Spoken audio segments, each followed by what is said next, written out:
हम इंसान इस धरती पर कहां से आए? कैसे थे हम इंसानों के पहले पूर्वज? आखिर इतिहास की वो कौन सी घटना थी जिसने इंसानों को जन्म दिया? इंटेलिजेंस का जन्म कैसे हुआ? किसने नग्न घुमक्कड़ इंसानों को कपड़े पहनना सिखाया, बोलना सिखाया? कैसे अंतरिक्ष ने धरती पर लाइफ का बीज बोया? दोस्तों, आज से 3.5 अरब साल पहले पृथ्वी पर एक ही प्रकार की लाइफ थी, यानी सिंगल सेल लाइफ। लेकिन अरबों सालों के थपेड़े खाते हुए आज करोड़ों स्पीसीज धरती पर मौजूद है। हम इंसान 37 खरब से भी ज्यादा बैक्टीरियाज की कॉलोनी है।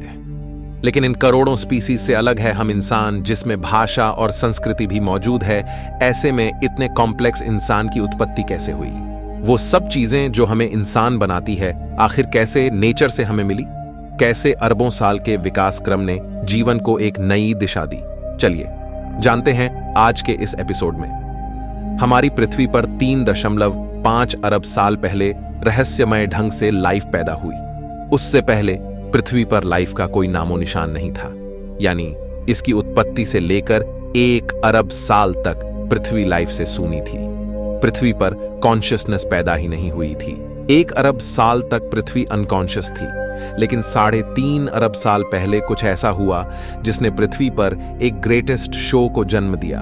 उस शो का नाम है एवोल्यूशन। जब से लाइफ पैदा हुई तब से लेकर अब तक प्राकृतिक आपदाएं हमेशा से लाइफ की दुश्मन बनी रहीं, और यही कारण है कि 5 बार प्रलय ने लाइफ को खत्म करने की कोशिश की, लेकिन लाइफ हमेशा सरवाइव करती गई। न सिर्फ सरवाइव, बल्कि कॉम्प्लेक्स फॉर्म में विविध प्रकार के जानवर धरती पर पैदा होते चले गए। शुरुआत में जन्मी सिंगल सेल बैक्टीरिया लाइफ की सबसे सिंपल फॉर्म थी, और धीरे धीरे नेचर ने इसे कॉम्प्लेक्स बनाना शुरू किया। अरबों सालों में लाइफ समुद्र से भूमि पर और भूमि से आसमान में कदम रखने लगी। इन अरबों सालों में इंसान का कोई नामो निशान नहीं था।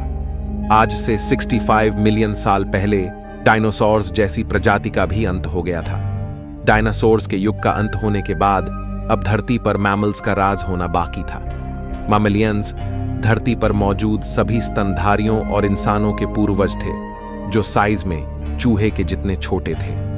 लेकिन नेचुरल सिलेक्शन और एवोल्यूशन के चलते मैमल्स की भी कई अलग अलग प्रजातियां पैदा होने लगी। डायनासोर के मरने के बाद अब धरती मैमल्स के लिए खुला मैदान थी। जो मेमल्स डायनासोर के डर से बिलों में छुप कर रहते थे, वे अब बेखौफ घूम सकते थे। अब वे दिन दहाड़े एक नए एनवायरनमेंट में रहने लगे। अब मैमल्स ने अपनी आजादी का फायदा उठाकर अलग अलग वातावरण में रहना शुरू किया। इस वजह से नेचुरल सिलेक्शन के चलते मैमल्स भी कई प्रकार के जीवों में विकसित होने लगे। लेकिन दोस्तों, डायनासोर अभी पूरी तरह नहीं मरे थे, बल्कि उड़ने वाले डायनासोर की कई प्रजातियां अभी भी सरवाइव कर गई थीं। पर बदलते मौसम और वातावरण की वजह से वे भी धीरे धीरे बर्ड्स में इवॉल्व करने लगे। इन मैमल्स को विचित्र प्रकार के जीवों में तब्दील होने में अगले करोड़ों साल लगे, जहां मैमल्स इवॉल्व होते होते प्राइमेट में तब्दील हुए। इन्हीं प्राइमेट से आगे चलकर इंसान की उत्पत्ति होनी थी। आमतौर पर हम प्राकृतिक घटनाओं से डरते हैं, लेकिन आज से 70 लाख साल पहले एक ऐसी प्राकृतिक घटना हुई जिसके लिए हम प्रकृति के शुक्रगुजार हैं, क्योंकि आइस एज की उस घटना ने इन प्राइमेट को मजबूर किया अपने पैरों पर खड़े होने के लिए। यह पहला कदम था इंसान की उत्पत्ति की ओर। इसी के साथ उस समय अफ्रीका में पैदा हुए ऊंचे ऊंचे पहाड़ों की वजह से अफ्रीका के उमस भरे जंगल धीरे धीरे सूखे और ठंडे पड़ने लगे। ऐसे में पेड़ों पर कूदने फांदने वाले प्राइमेट्स के लिए एक बड़ी परेशानी हो गई। अब बड़े पेड़ों की तादाद कम होने लगी और उनकी जगह घास ने ले ली। अब नेचर के इस खेल ने इन प्राइमेट को मजबूर किया कि वे 2 पैरों पर चले, ताकि वे दूर तक देख पाएं और खाने की तलाश कर पाएं। दोस्तों, इस वजह से जो प्रजाति बंदरों से अलग हुई वो थी होमिनिड्स। यहां से नेचर ने इंसानियत का बीज बोना शुरू कर दिया था, लेकिन इसकी फसल उगने में अगले 70 लाख साल बाकी थे।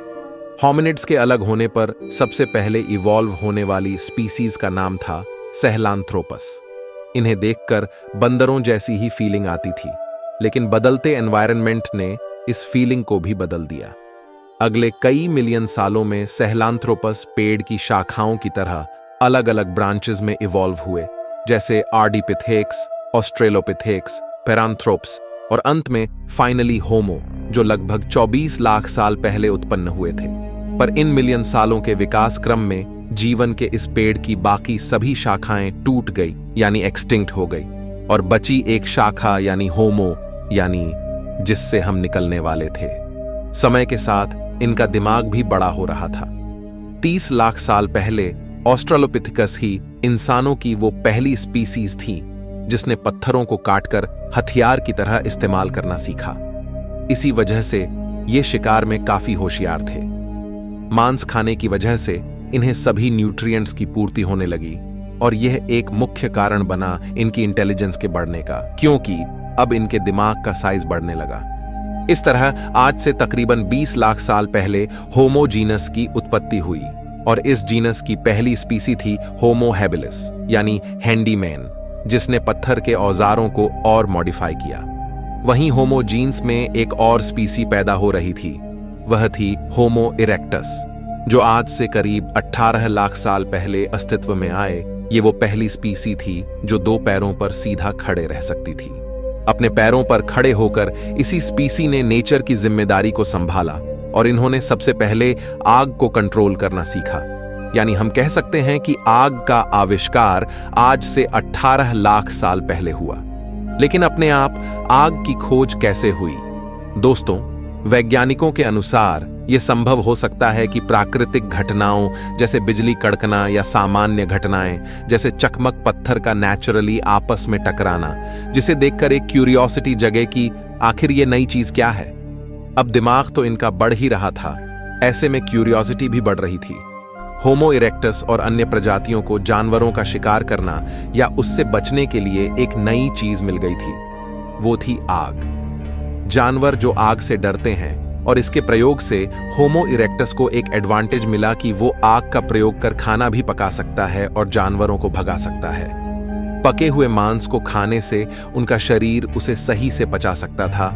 इस वजह से इनका दिमाग और अधिक विकसित होने लगा। अब यही ट्रेंड बाकी होमो स्पीसीज ने भी कॉपी कर लिया और उसे यूज लेने लगे, जिससे बाकी इंसानों की स्पीसी का भी दिमाग विकसित होने लगा। इस तरह इवोल्यूशन के चमत्कार से 3 लाख साल पहले 2 सबसे बुद्धिमान स्पीसीज पैदा होती है, यानी होमो निएंडरथलेंसिस और होमो सेपियंस। आज से 1 लाख साल पहले इस समय इंसानों की स्पीसीज ने एक बड़ा फैसला लिया। ये अब तक साउथ अफ्रीका में मौजूद थे। ये वहां से माइग्रेट कर धरती के अलग अलग इलाकों पर जाकर बसने लगे। नए इलाकों में जाने पर इनके सामने नए चैलेंजेस आए, नई क्लाइमेट कंडीशन और खुखार जानवर। अब अपने सर्वाइवल के लिए इन्होंने दिमाग लगाया और नए विकसित हथियार तैयार किए। अब इन हथियारों की वजह से ये शिकार को काट सकते थे और दूर दूर तक ले जा सकते थे। इस समय कुछ और नए चैलेंजेस सामने आते हैं, जैसे हिरन जैसे जीवों का शिकार करना, जिसके लिए एक साथ मिलकर काम करने की जरूरत थी। और इस तरह टीम वर्क में काम करने के लिए एक नए आविष्कार की जरूरत थी, वो थी भाषा। एक दूसरे से कम्युनिकेट करना, और यह भाषा की शुरुआत हुई इशारों से, अलग अलग सिग्नेचर से। यह भाषा की शुरुआत थी जिसे प्रोटो लैंग्वेज कहा जाता है। अब लैंग्वेज जैसी एक नई चीज आने से इन ह्यूमंस ने उसका खूब प्रयोग करना शुरू किया। वहीं लैंग्वेज के और कॉम्प्लेक्स बनने का कारण था ह्यूमंस के बीच इंटरेक्शन, आपस में होने वाले कॉम्प्लेक्स इंटरेक्शन और डिटेल में चीजों को एक्सप्लेन करने के लिए धीरे धीरे लैंग्वेज इवॉल्व होने लगी। अब इंसान की शरीर की ऊर्जा दिमाग पर अधिक खर्च होने लगी, जिससे इवोल्यूशन दिमाग का हुआ। लैंग्वेज की वजह से ब्रेन के कॉग्निटिव पार्ट ने ग्रो किया। दोस्तों, हो सकता है कि लैंग्वेज की वजह से चुगली करने का आविष्कार भी फीमेल्स ने उसी समय किया होगा। लेकिन दोस्तों, अब तक जो ह्यूमन स्पीसीज नग्न घूमती थीं, आखिर ऐसा क्या हुआ जिस वजह से उन्होंने कपड़े पहनना सीखा? वैज्ञानिकों के अनुसार हमारे प्राचीन इंसानी पूर्वजों के शरीर पर बाल अधिक हुआ करते थे, लेकिन धीरे धीरे उनके फर लूज होने लगे। अब क्लाइमेट चेंज होने की वजह से और माइग्रेशन के कारण ठंडे इलाकों में रहने की वजह से इंसानों ने अपने स्टोन टूल्स का प्रयोग करके, वैज्ञानिकों के अनुसार आज से 1,70,000 साल पहले इंसानों ने कपड़ों का आविष्कार किया। अब इंसानों की स्पीसीज में होमो निएंडरथैल्स और होमो सेपियंस ही बची थीं और वे आइस एज के बर्फीले युग से गुजर रही थीं। और फ्रेंड्स, इस तरह लगातार डेवलप होते होते आज से 30,000 साल पहले होमो सेपियंस और होमो निएंडरथैल्स में से एक ही स्पीसीज सरवाइव कर पाई। वो थी हम इंसान, यानी होमो सेपियंस। और वैज्ञानिक पूरी तरह से नहीं जानते कि आखिर क्यों और कैसे होमो निएंडरथैलेंसिस विलुप्त हुए। इस वक्त तक आइस एज का युग जारी था, जो आज से 10,000 साल पहले जाके खत्म हुआ।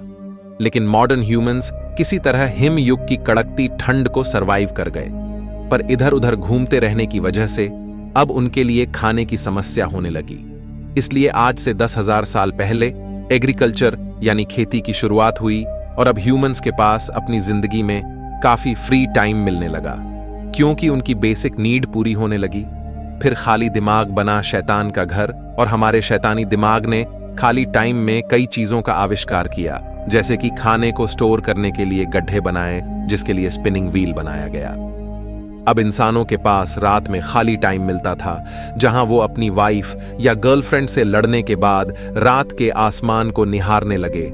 और आज से 2,500 साल पहले एस्ट्रोनॉमी का विकास हुआ। इस तरह लिखना, चित्रकारी करना, फेस्टिवल्स और फन लविंग लाइफ जीते जीते पिछले 5,000 साल में हम मॉडर्न ह्यूमंस आज इस टेक्नोलॉजी के जमाने में आ चुके हैं। लेकिन दोस्तों, इवोल्यूशन अभी रुका नहीं है, बल्कि इवोल्यूशन हमेशा चलता है। आज भी हम इंसान इवॉल्व हो रहे हैं। जैसे नाखून बढ़ते हुए हमें दिखाई नहीं देता, लेकिन लंबे समय बाद वह काफी बड़ा हो जाता है। इस तरह इवोल्यूशन की प्रक्रिया काफी धीरे होती है और आगे आने वाले मिलियन सालों में न जाने हम इंसान किस रूप में बदल जाए।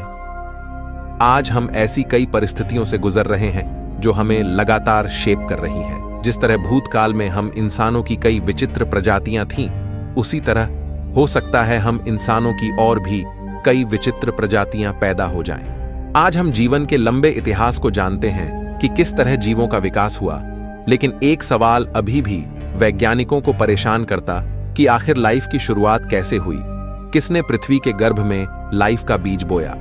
यह एक बहुत बड़ा रहस्य है।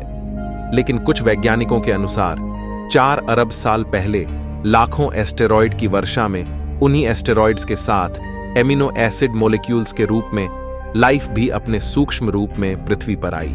लेकिन अगर यह सच है तो यह सवाल उठता है कि हमारी जैसे ही लाइफ किसी अन्य ग्रह पर भी इन्हीं एमिनो एसिड मॉलिक्यूल्स से क्यों नहीं आ सकती। आखिर आज पृथ्वी पर ही इंसान क्यों है? अन्य ग्रहों पर हमें कोई लाइफ क्यों नहीं मिली? इस बारे में आप क्या सोचते हैं? कमेंट में हमें जरूर बताइए। मैं मिलता हूं आपसे किसी अगले वीडियो में। तब तक के लिए ब्रह्मांड में घूमते रहिए।